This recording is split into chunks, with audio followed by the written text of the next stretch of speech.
Le Alors, Chili. l'île de Pâques, c'était la fin d'un voyage de 20 jours au Chili en fin 2016. On a parcouru tout le Chili, comme vous voyez là, en commençant par le 1, la région de Chiloé. Après, tout au sud, une région que connaît bien Charles, pour remonter à Santiago. De là, aller dans le désert d'Atacama. Évidemment, des passages se faisaient en avion parce que ça fait 5000 km du haut en bas. Et puis, à la fin, on est parti de Santiago pour, à gauche, numéro 6, vers l'île de Pâques, qui est située à 3800 km de la côte chilienne. Donc, voilà, ça c'est un aperçu de Santiago, la capitale, avec quelques gratte-ciel, ça fait très moderne. Ça, c'est quand on est descendu un peu au-dessous. Ah oui, j'ai plus la carte. À mi-chemin entre Santiago et la Patagonie, avec le fameux volcan, mais c'est l'endroit où il pleut pratiquement le plus au monde, et les 3/4 du temps, au moins, on ne voit rien parce qu'il pleut, il pleut, il pleut. Et là, on a eu la chance d'avoir ce spectacle formidable sur le volcan, très photogénique.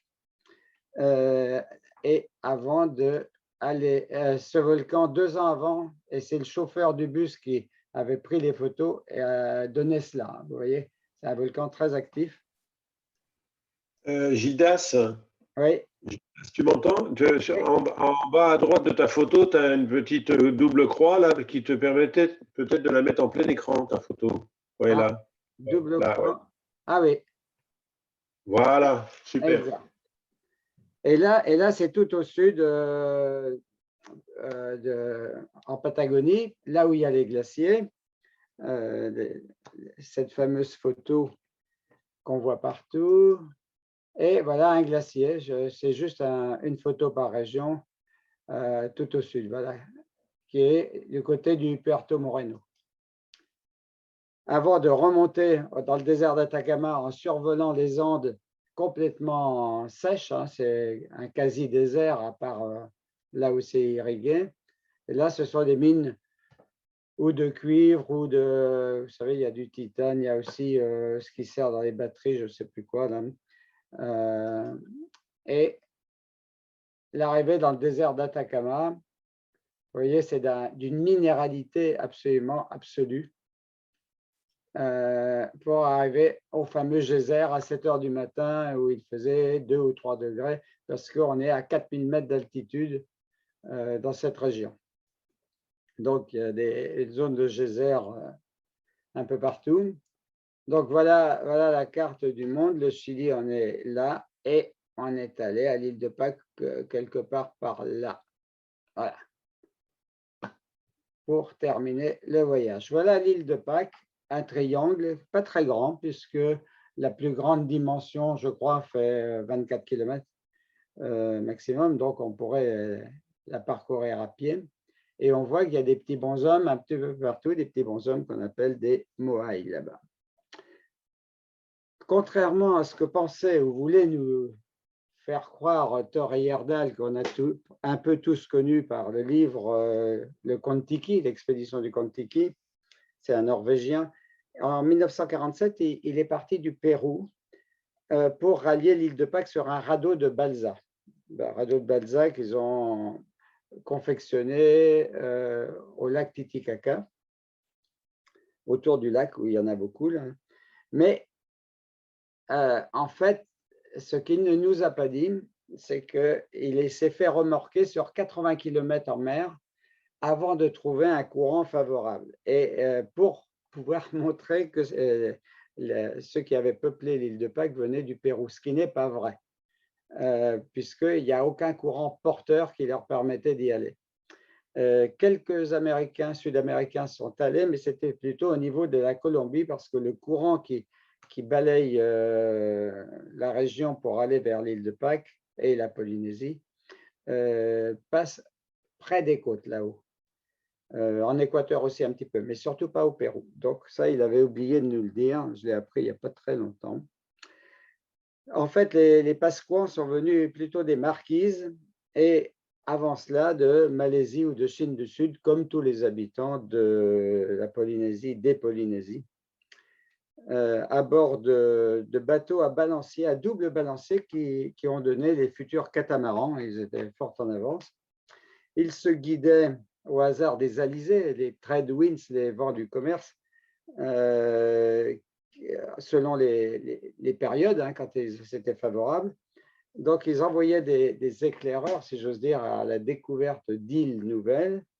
Et après, quand ceux-là avaient la chance de revenir, ils partaient à une vingtaine, guidés par à une vingtaine de personnes, avec des animaux, des plantes, tout ça pour peupler et pouvoir vivre sur les îles découvertes. Alors, pourquoi partaient-ils? Je ne sais pas si c'était parce qu'ils avaient faim ou parce qu'ils avaient soif de voyage, comme moi. Mais ils se guidaient par les étoiles, par les courants, par les nuages aussi, qui sont différents aux approches des îles, et par des oiseaux qui signalent la présence d'une île à portée d'aile. Donc, ça, c'était entre 600 et 1200, à peu près. Au point qu'ils étaient tellement attachés à leur pirogue que leur maison, ils les ont faites sous forme de pirogue inversée. Vous voyez, comme ici. C'était un nostalgie. Vous m'entendez bien, oui? Allô? Ah. On t'entend très bien. Ah, d'accord. Ah, d'accord. Oui. OK. On baisse le micro pour augmenter la puissance de la connexion. Ah oui, parce que j'ai envie de dire bonjour à tout le monde, je viens juste de me connecter. Ah, bonjour Hervé. Je n'avais aucun écho, c'est pour ça de son.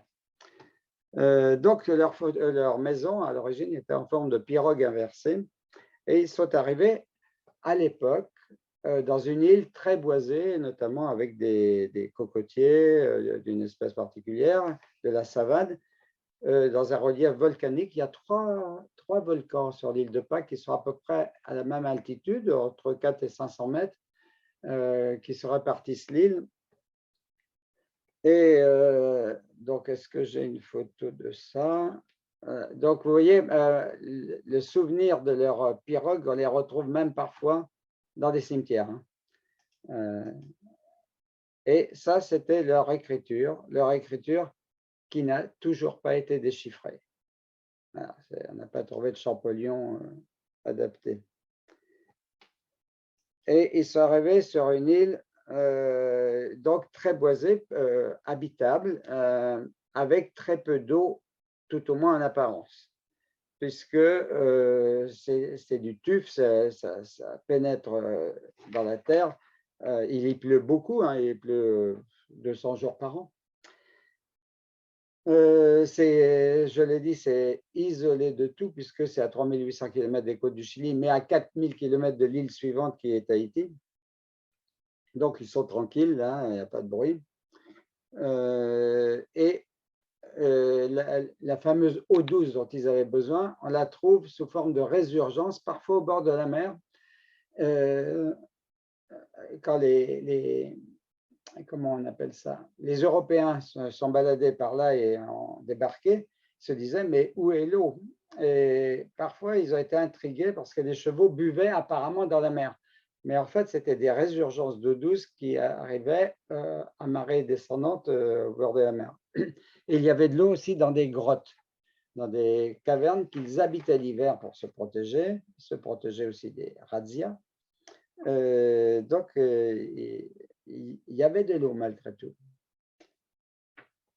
À l'origine, quand on dit à l'origine, c'est vers le XVIIe siècle, hein, quand on a découvert cette île. D'abord, pourquoi elle s'appelle Pâques? Parce que c'est un Hollandais en quelle année déjà? En 1722, un Hollandais qui l'a découverte le jour de Pâques.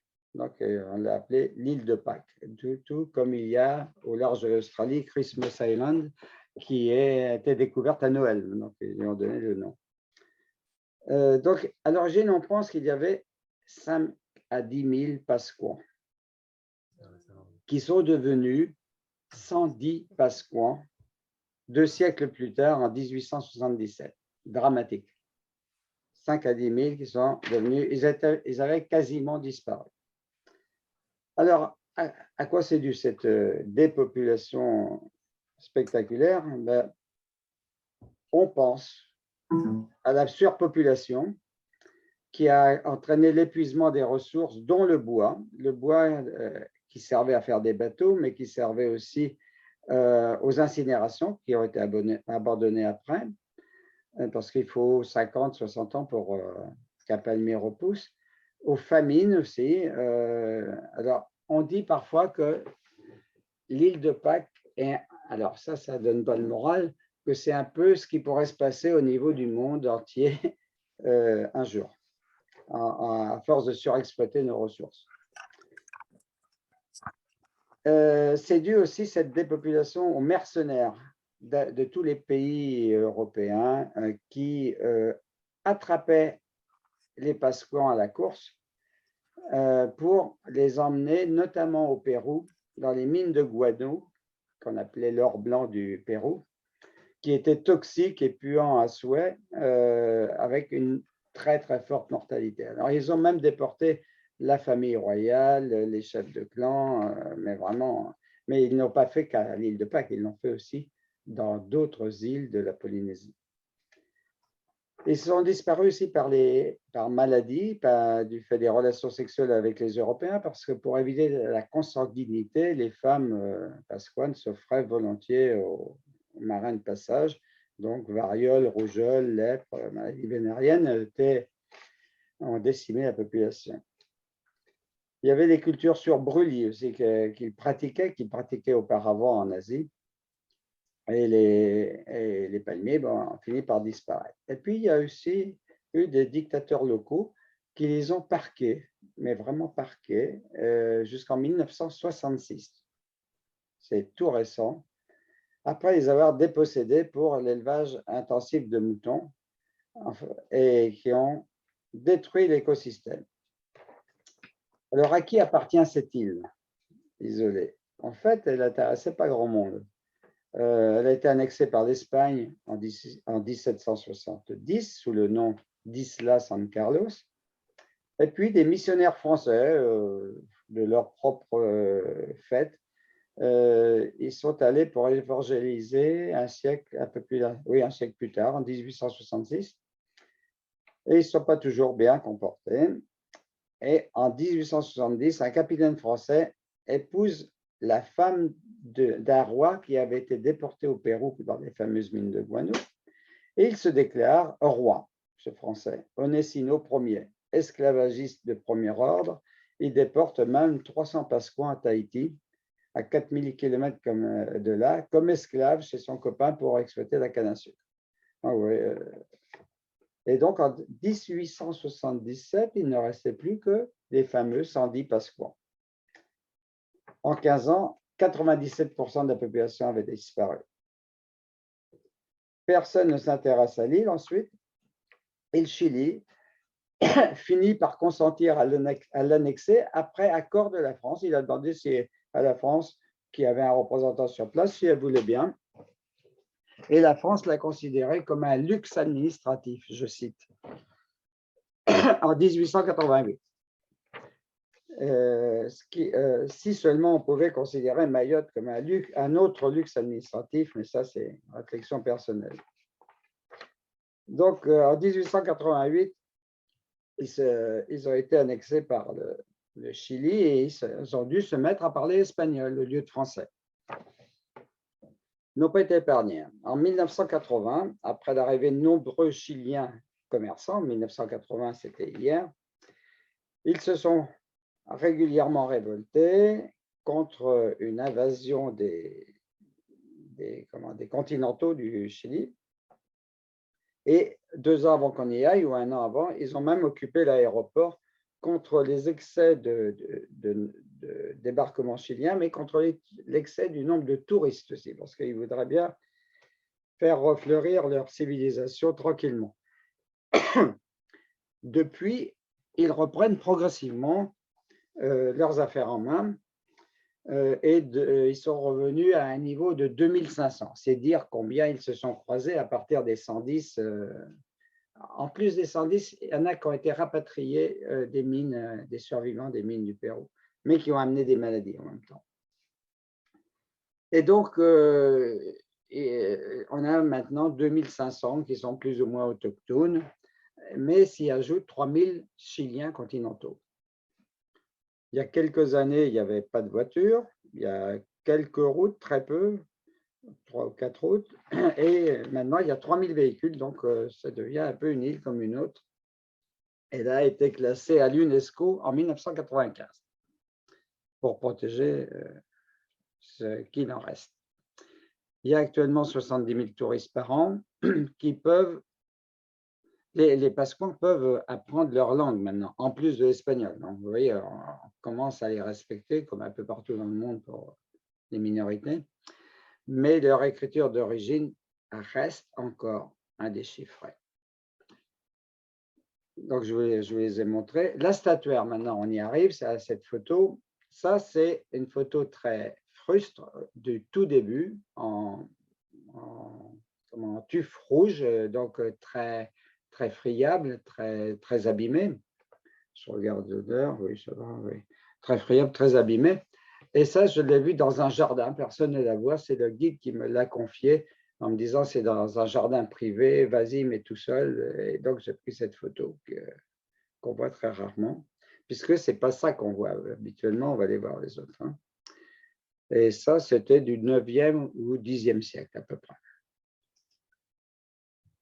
Voilà quand on a débarqué ce qu'on a vu, le premier volcan. Là où il y a un peu d'eau, c'est-à-dire une cuvette où il y a de l'eau stagnante avec une végétation très particulière. C'est très vaste, hein. J'ai dû assembler 2 ou 3 photos pour faire ça, puisqu'on est sur le bord du cratère. Des statues, qu'est-ce que j'ai mis après? Voilà, des statues sur l'île de Pâques, on en a retrouvé 900. C'est énorme. La plupart du temps, couchées, pour ne pas dire à 90% des cas. Et on voit aussi qu'elles sont réparties tout autour de l'île, sauf dans les volcans qui sont là. Vous voyez, il y a les lignes d'altitude. Et là, le volcan que je vous montrais tout à l'heure, c'est celui qui est tout en bas, à gauche. Donc, ces statues représentaient les aïeux des clans, en fait. C'était une société clanique. Et elles étaient sculptées, ce qui a pratiquement toujours disparu parce que, je vous dis, c'est très friable. Et elles étaient même peintes, puisqu'on en a trouvé un exemplaire au British Museum qui avait été rapporté autour de 1800. Et il y a des traces de peinture. Donc, on pense qu'elles étaient un peu toutes comme cela, sculptées et peintes. Et à 80, bien qu'elles soient réparties, comme on vient de voir, tout autour de l'île, elles viennent d'une seule carrière qui est ici, là, en haut. Le problème, la question, c'est comment faisait-il pour les transporter? Voilà la carrière. La carrière, et c'est ici que c'était débité à grande échelle. Ça, la photo est prise de loin, là. Et on avait une pluie tropicale. Alors, la falaise est là, mais ça, c'est une photo que j'ai prise sur l'écran de télévision l'autre fois que j'ai regardé une émission, que je n'ai pas eu la chance de voir sur place. On n'a pas vu le cratère du dessus comme ça. Je l'ai ajouté. Et voilà les moailles en cours inachevé, un peu comme l'obélisque inachevé à Assouan. C'était un peu les mêmes méthodes, sauf que ce n'était peut-être pas forcément avec des coins de bois qu'on faisait gonfler parce que c'est beaucoup plus tendre. Donc, on voit que c'était un découpage quasi industriel avec des spécialistes qui faisaient ça tout au long de l'année. On en voit là, ça c'est une de mes photos sous la pluie battante. Mon appareil photo est même tombé en panne après ça parce que c'était vraiment une pluie diluvienne pendant toute une journée. Et voilà le moaille inachevé avec d'une taille respectable. Hein, ils font 4 ou 5 mètres de haut quand ils sont érigés. On voit bien la tête là, couchée. Vous voyez la pluie là, nos tenues de scaphandrier. Quelqu'un a même laissé une chaussure dans ce trou. Il l'a retrouvé. Hein, Et voilà, les moaïs, quand ils sont debout sur un, comment, pas un oppidum, mais une base, sur une plateforme qu'on appelle des poucous.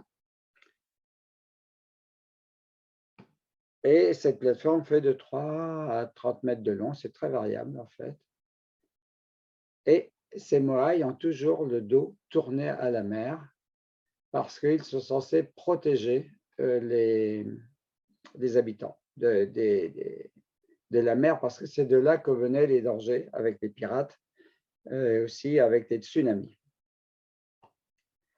On voit là celui du milieu, il a une tête pointue. Celui-là, il n'a jamais eu de chapeau. Il y en avait à tête pointue, on ne sait pas pourquoi d'ailleurs. Et ceux qui avaient la tête plate, on le verra tout à l'heure, avaient un chapeau rouge sur la tête, qu'on appelle des coiffes. Les voilà. Des chapeaux qui ont parfois jusqu'à 80 cm de diamètre et qui sont exploités dans une autre carrière, en fait, une seule, autre, qui fournit le tuf rouge. Et ils avaient aussi des yeux qu'ils ont perdus. Les yeux, c'était dans une autre pierre, et avec ils sont très impressionnants à voir, comme ça, ce qu'on a pu voir. Voilà, les moaïs couchés. Alors, soit ils ont été couchés par les tsunamis, comme je disais, mais aussi, parfois, comme ils ont eu tellement de misère, ces Pasquans, qu'ils ne croyaient plus personne, hein, et ne croyaient même plus leur Dieu. Et donc, ils en ont eu marre, ils ont dit, on va les mettre par terre, ils ne servent à rien, ils se moquent de nous. Parce qu'on pense que c'est ça, parce qu'ils ont été déposés délicatement, c'est-à-dire, s'ils étaient tombés, ils se seraient cassés. Ils se seraient cassés le nez déjà, qui est proéminent, et donc ils seraient au moins cassés en deux, ce qui n'est pas le cas dans la plupart des cas. Alors là, les Japonais ont… En fait, les Japonais, c'est un grutier japonais, une énorme entreprise exploitant des grues, qui a dit, nous, on relève tout avec nos grues, on relève même l'histoire avec les moaïs. Et donc, cette rangée qui est très célèbre, qui tourne bien sûr le doigt à la mer, ce sont les vrais moaïs, mais ont été remis debout. Alors, ce n'est pas tout à fait désintéressé, parce qu'en échange, les Japonais ont obtenu des droits de pêche incontrôlés et incontrôlables dans les eaux qui étaient poissonneuses et qui ne le sont plus. Donc, on n'a rien sans rien. Et qu'est-ce que j'ai après? Alors, cette photo, les voilà d'un peu plus près. Alors, vous voyez, il y en a qui ont parfois encore leur chapeau. Alors, beaucoup. Voilà, c'est impressionnant celle-là, mais c'est la plus belle rangée de moaïs qu'on puisse voir, à côté d'un qui dort. Voilà, ça c'est sur le chemin de la carrière, c'est dans ce massif, dans ce mont, que sont extraits les chapeaux en tuf rouge. Toujours sous la pluie, hein. C'était le même jour ou la veille. Et voilà, les voilà de dos, comme on les voit en arrivant de la mer. Nous, on y est arrivés en avion. Vous voyez qu'ils ont fière allure, ces moaïs, mais qu'ils sont aussi très, très abîmés au niveau des sculptures. Ça a effacé tous les traits. Où en suis-je? Voilà. Alors, ce n'était pas des tombeaux, on n'a pas retrouvé de squelette aux pieds. On pense que c'était vraiment cultuel, mais pas un dieu, mais comme je disais, leur chef, leurs aïeux. Donc voilà quelques photos prises sous différents angles et des poissons qui ont un peu disparu et que j'évoquais tout à l'heure. Voilà, encore un autre Moai qui est tout seul, lui, parfois. Ça arrive. Alors, les vagues violentes, elles ne renversent pas que les Moai. Elles renversent parfois des gens. Voilà un gars c'était un Coréen, qui était en train de prendre une photo, de prendre les belles vagues qu'il y avait. Et, vous voyez, il était bien au-dessus du niveau de la mer pourtant. Et regardez ce qui s'est passé. Voilà, la vague l'a englouti. Il a traîné, il s'est relevé, j'ai pris plusieurs photos. Voilà. Et il était complètement ensanglanté sur une bonne partie du corps. Donc, on est prévenu que c'est dangereux. La question, comment il faisait pour déplacer ces fameux Moai et les envoyer tout autour de l'île. Alors, on sait que quand c'est trop loin, il montait sur bateau, il n'y avait pas d'autre choix parce qu'il y avait des reliefs et des montées qui empêchaient le passage pour aller dans certaines directions. Alors, on a fini, parce qu'il n'y a pas longtemps qu'on connaît l'histoire de l'île de Pâques, d'abord parce qu'on s'y intéressait peu. Vous avez vu qu'il y a très peu de temps qu'ils sont libres de sortir de leurs enclos. Et il y a très peu de temps aussi qu'il y a une ligne aérienne. Avant, il y avait un bateau par mois. Et donc, on pense qu'ils partaient de la colline, qu'on mettait un piquet sur le haut de la colline, qu'on les attachait avec une corde et qu'on les faisait glisser doucement comme ça jusqu'à les mettre debout. Après, on dégageait devant et il y a plusieurs hypothèses. Soit on le faisait se dandiner avec des cordes tout autour au niveau de la tête ou du cou pour le faire avancer, mais ça devait prendre un temps fou. L'hypothèse la plus probable, c'est qu'on les mettait sur des rondins de bois, d'où la déforestation, et pour aller jusqu'à la mer. Alors, on en trouve en cours de route qui sont cassés. Voilà les trous en haut de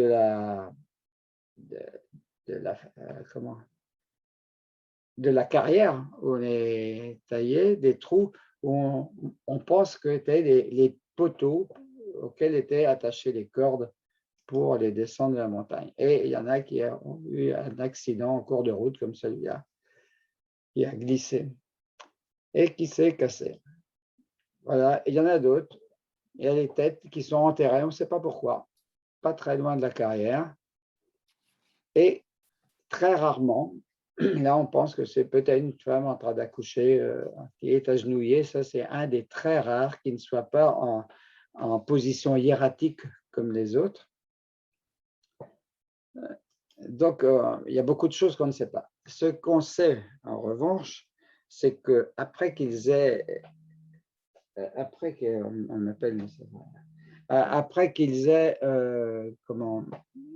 renoncé à croire à leurs Moai, à leurs aïeux, ils ont remplacé par un rite qui s'appelle l'homme-oiseau.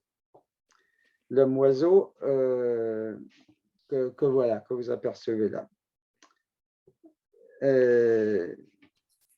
J'ai dû sauter quelque chose, mais… Ah oui, non, c'est bon. L'homme-oiseau. Et en fait, en quoi ça consistait? Tout au long de l'année, chaque clan entraînait un homme, enfin, ou plusieurs même compétiteurs, pour aller recueillir sur les îles que vous voyez en face, et qui ne sont pas très loin, qui sont à, je ne sais pas, 800, non, à 3,5 km, je vois, de la côte, des gens qui, pieds nus, partaient avec quelque chose en osier pour emporter de la nourriture, parce que parfois, ils devaient attendre 2 ou 3 semaines sur les îles en face, là, pour trouver le premier œuf pondu par des oiseaux au printemps.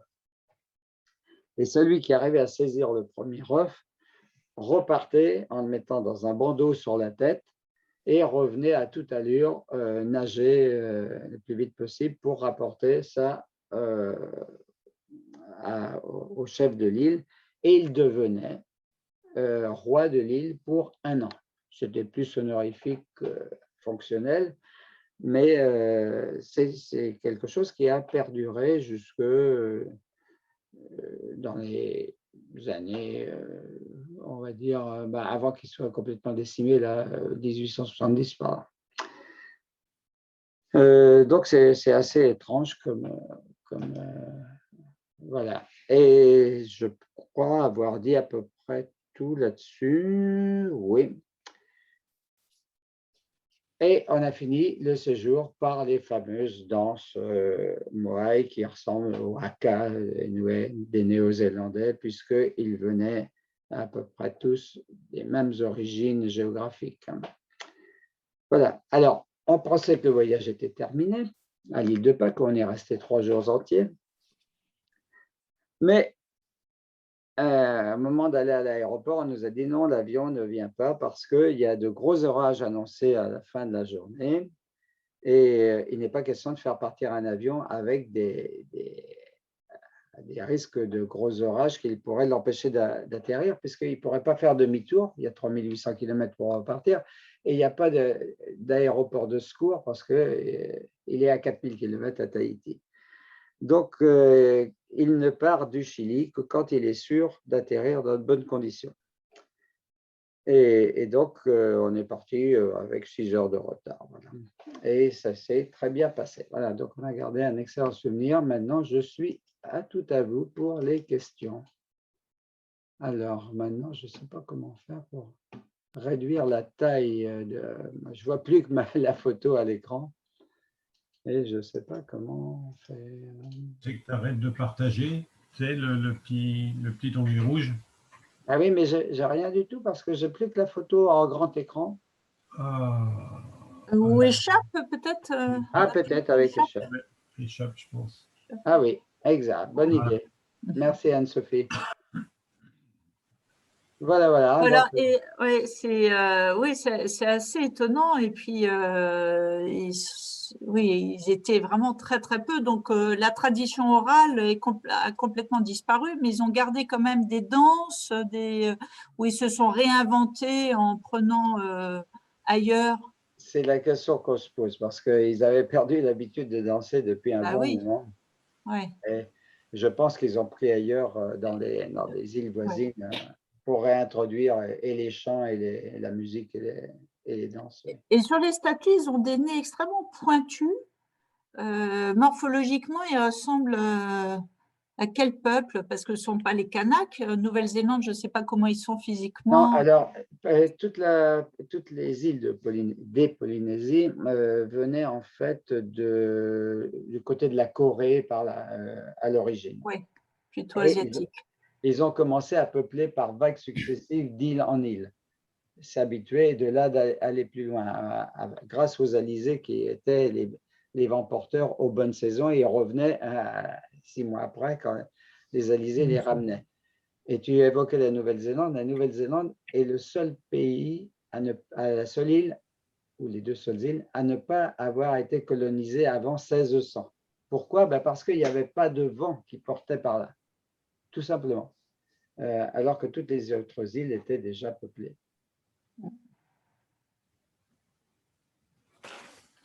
Et alors, tu parlais d'eau douce, mais il pleut tellement, ils n'avaient pas de grands réceptacles pour recueillir Non. l'eau de pluie. Là, on a découvert tout récemment, si je l'ai vu à l'émission de télé l'autre jour, mais ils ne savaient pas dans le bouquin que j'avais acheté là-bas, ils viennent de découvrir des systèmes quand même, un système à un endroit pour recueillir l'eau. Mais autrement, ça partait en souterrain, mais eux savaient où elle était l'eau en souterrain. Les envahisseurs ne savaient pas. Ouais, mais eux, ils avaient des puits. Et c'est là qu'ils se cachaient. Ils n'avaient pas de puits. Et ils avaient des entrées de grottes qui conduisaient là où il y avait des tunnels de lave, par exemple. Vous savez, quand la lave coule, souvent, elle se refroidit en surface, elle durcit en surface et ça continue à couler, à être liquide à l'intérieur, à être fluide. Et quand ça termine, il y a un vide, comme un tuyau, quoi. Enfin, et pour peu qu'il y ait un peu d'argile, ça retient l'eau. C'est uniquement sous cette forme. Mais c'était difficile d'irriguer dans ces conditions. Mais il n'y avait pas vraiment besoin d'irriguer parce qu'il pleut souvent. C'était plutôt pour la consommation personnelle. Oui, puis comme tu dis, les maladies ont dû décimer, comme ça a décimé beaucoup aussi toute l'Amérique du Sud. Là.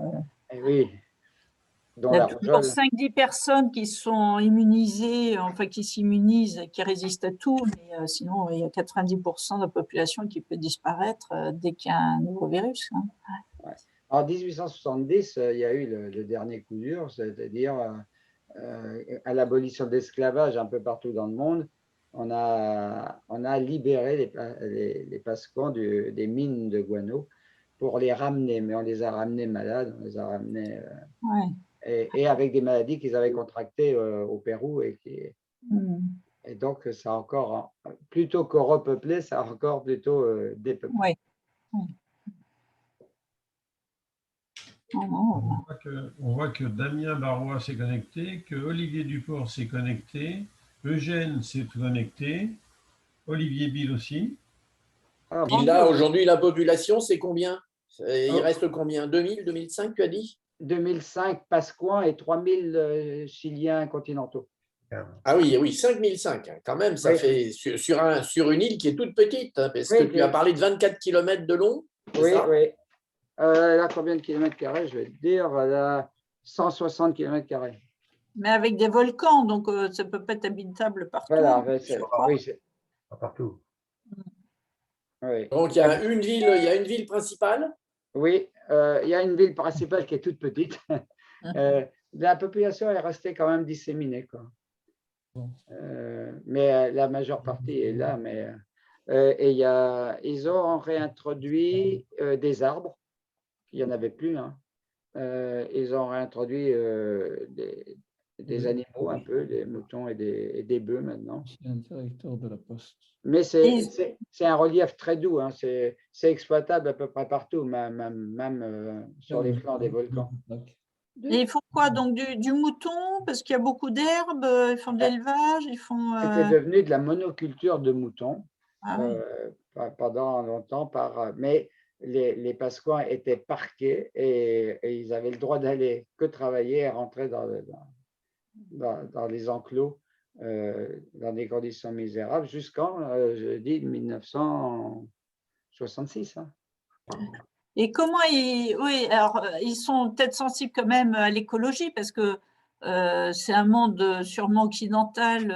On vit là-bas comme en Occident, donc il y a tous les déchets, plastiques, tout ça. Ils réussissent quand même à faire repartir leurs déchets. En fait, c'est un écosystème fragile. Hein.